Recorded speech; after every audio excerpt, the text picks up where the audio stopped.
മലയാള മനോരമയുടെ Sunday supplement അനുവദിച്ച ഒരു അഭിമുഖ സംഭാഷണത്തിലാണ് സച്ചിദാനന്ദൻ അദ്ദേഹത്തിന്റെ വളരെ വ്യക്തമായ അഭിപ്രായങ്ങൾ പ്രകടിപ്പിച്ചത്.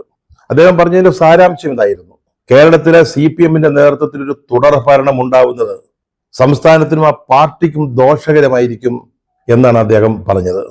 ആ ഒരു അഭിമുഖം കൊണ്ട് അദ്ദേഹം തൃപ്തിപ്പെട്ടില്ല.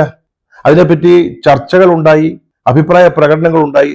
അപ്പോൾ അത് വിശദീകരിച്ചുകൊണ്ട് താൻ അഭിമുഖത്തിൽ പറഞ്ഞ നിലപാടിൽ നിന്ന് യാതൊരു മാറ്റവും വരുത്തിയിട്ടില്ല എന്ന് വ്യക്തമാക്കിക്കൊണ്ട് അദ്ദേഹം മാധ്യമ പ്രവർത്തകരെ കാണുകയും ചെയ്തു.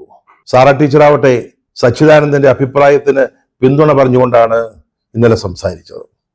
അധികാരം കുത്തകയായാൽ അത് ദുരധികാരമായി മാറുമെന്നാണ് സൺഡേ സപ്ലിമെന്റിലെ അഭിമുഖ സംഭാഷണത്തിൽ സച്ചിദാനന്ദൻ പറഞ്ഞു വെച്ചത്. ഇത് പാർട്ടിയെ തകർക്കും, അതിനെ ബലഹീനമാക്കും, പാർട്ടിയുടെ നേതൃത്വത്തിലുള്ള സർക്കാരിനെയും ദുഷിപ്പിക്കും.